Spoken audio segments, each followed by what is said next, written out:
guys, and welcome to the Sunderland vs Tranmere match preview. Now, of course, this is the preview to the Papa John's Trophy final, which is going to be taking place at Wembley this weekend on Sunday. Now, it's mad, isn't it, with this competition, because when the season starts, you look at the fixtures, and when you see the Papa John's, the Pizza Trophy fixtures come out, you don't really care. You just think, play the kids, let them do what they want. If they win, they win. If they lose, they lose. It don't really matter. But when you get to the final, my God, do you want to win it? My God, do you want to win it? It's a chance at Wembley, and probably one of the best chances we're ever going to have to pick up some silverware at Wembley, particularly in recent years. And that isn't any disrespect to Tranmere, because I will get into that. I'm not underestimating Tranmere by any stretch in any one-off game, regardless of what league you're in comparison to the other side. It's anything can happen. And we've seen it so many times in the past in other competitions, FA Cup, Carabao Cup, whatever, the League Cup, Champions League. You see it in every competition. There's always an underdog, and there's always an underdog story somewhere. And will it be this weekend? I hope not. I hope it is a nice, simple win, but I don't think it's going to be. But we will get into it. So, of course, we do take on Tranmere. Tranmere have done incredibly well in this competition. They've knocked out the likes of Oxford in the last round. They've knocked out Peterborough.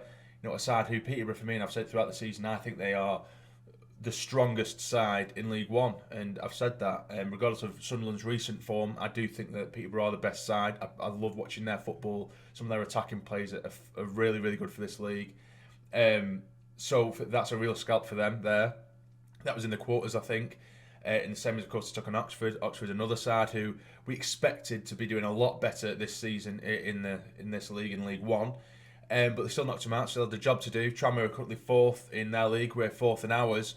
They're in a good run of form. They don't lose too many games, Tranmere. They're a good side, they score goals, but they do concede as well. So it's going to be a tough game, regardless. It's going to be a tough game. If you look at Tranmere as well, their top goal scorer this season, and one of League Two's top goal scorers as well, James Vaughan, former Sunderland man, I think he's got 14, 15 goals, maybe even more. I probably misread that somewhere.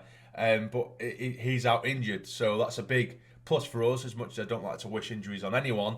It just happens to be that Vaughan is out, and I think usually it'd be a very Sunderland thing to allow someone like James Vaughan, who was so unbelievably poor for us. I was just waiting for the time to come where, we take on Tranmere at Wembley, and James Vaughan just happens to pop up with a last-minute winner. But that can't happen because he is injured, according to my sources anyway. Apparently has picked up an injury, so he won't be playing. So that is a bonus for us.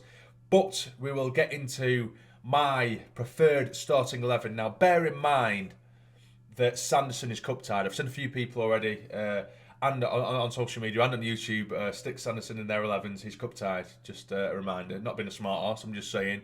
I forgot about it as well. I've seen many debates about who they would play on Twitter and Instagram, stuff like that, and lots of people, including Sanderson, he can't play. I think we're getting a bit too excited there, which does pose a massive problem for me, because we only have, O'Nien, who isn't naturally a centre-back, but he's been phenomenal in the back three. Parra as well, he's been very, very good across the back. He's been playing right back and in the middle, on the right of the back three as well. So who goes in the centre of that back three? Do you put Parra in there? Do you put O'Nien in there? Personally, no.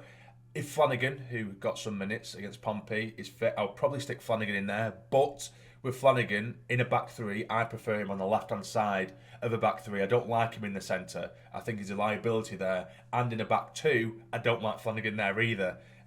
Flanagan, for me, his best position is on the left side of a back three, because he is prone to an error, and he has improved since he has first come to the club. At first, I was very wary of him.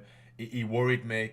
But I think on the left-hand side of a back three is fine. If we have to chuck Flanagan in the middle, then we have to. That's what we have to do. Wright is apparently back on the training pitch, but not doing too much. I believe, anyway, I'm recording this relatively early. I haven't seen Lee Johnson's preview to this game, but I know that he's back on the training pitch. Hume as well is. I've seen some people want Hume straight back in there. I think it's far too early. I think Hume will be getting games in the under-23s and what have you before he gets anywhere near our first team games, but it's good to see that he looks like he's going to be getting minutes before the end of the season, because we thought his season was done at one point in the season, so that's good. But I will go into my preferred 11 with all that in mind. So this is what I would like to see on the pitch at Wembley on Sunday. So this is the side I would like to see play at Wembley. You might be looking at this and thinking, wow, that's a very strong side just for the Stuffed Crust Trophy. Now, you can bet your arse that Lee Johnson is going to win this competition. He's going to want to win this competition. I don't think he's going to be tinkering as much as a lot of people think. A lot of people still think he's going to play a lot of the kids.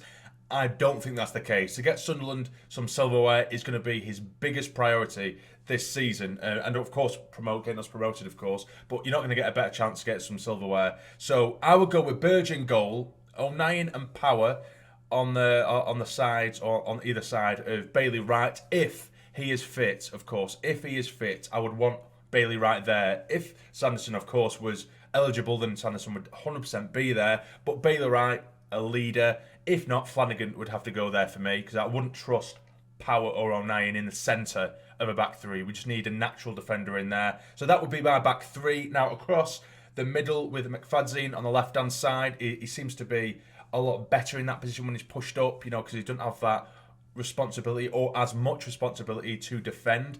And I think we will be seeing a lot of the ball against Tranmere, I would think. On the right-hand side, Gooch, we know he likes to track back, but my God, he gets forward as well.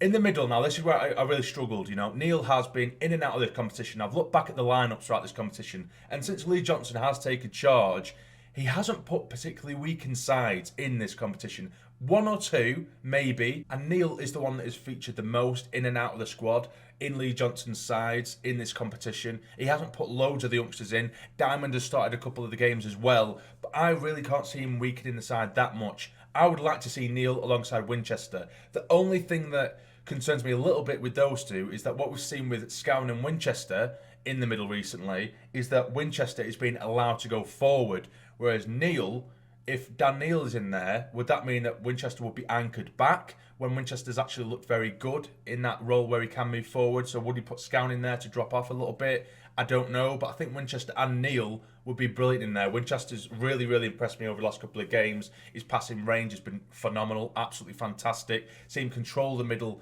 in there, and then Neil has got that energy, he has that tenacity, but he's also very technically gifted in my opinion. I think that'd be a really nice mix in there in the middle. Now up top, it's the lads that started against Pompey. I just can't see anything other than this. McGeady, White and Jones. McGeady and Jones pumping balls into White. Good quality balls as well. They can go for goal themselves, as we already know. How good, McGeady, people have been saying maybe rest McGeady because he's been so integral this season, which I don't understand. But if you think you're going to keep McGeady away from Wembley and getting a starting place at Wembley, I think you're sorely mistaken. And I think this is a side that will get us a trophy on Sunday.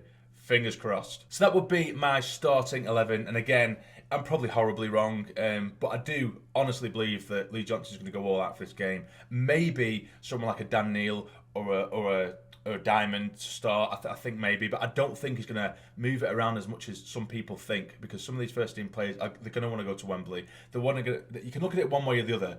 You can look at this as an opportunity to rest some first team players to concentrate on the league, or you can look at it as an opportunity for these first team players to keep momentum going because we're on such good run in the league. Which way do you want to pick? Do you know what I mean? Which way do you want to go down? Which route do you want to choose? For me, I would say keep the momentum going, because they've had enough of a rest from Tuesday. Usually they do Tuesday, Saturday, usually. And this week they play on Tuesday against Pompey. They got the win, but they've got an extra day up until Sunday to play at Wembley. Then they don't play till Wednesday against Aki. So I don't think it'd be too harsh on the legs of some of those players. And like I say, a lot of these, they're going to want to play at Wembley. They're not going to want to be dropped. So for me, it's so difficult to predict a game like this. Tranmere have their own threats. They're doing very well in their league. Fourth, as I say, we're fourth in ours. But we're on an unbeaten stretch of 7 games now, winning 6 of the 7. And I can't see anything but a Sunderland win, even though Tranmere have been knocking out big teams from League One in this competition from the start. But I'm going to go for a Sunderland 3-1 win. I do believe we're going to concede, but I think we will see it out comfortably enough with a 3-1 win, and we will lift a trophy at Wembley for the first time in my lifetime anyway. So that will be my match preview for the game this weekend in the Papa John's Trophy final. I'm nervous, I am excited, but I'm also relatively confident, as you might be able to tell. I think nerves will set in by Saturday evening and definitely Sunday morning. But you guys let me know what lineup you would use and what score you are predicting for this weekend. But if you have enjoyed this video, please hit the like button for me. It'd be massively, massively appreciated. And subscribe to the channel if you're not already to become a fully fledged member of the Sarny Army. But for now, you take care and stay jamming.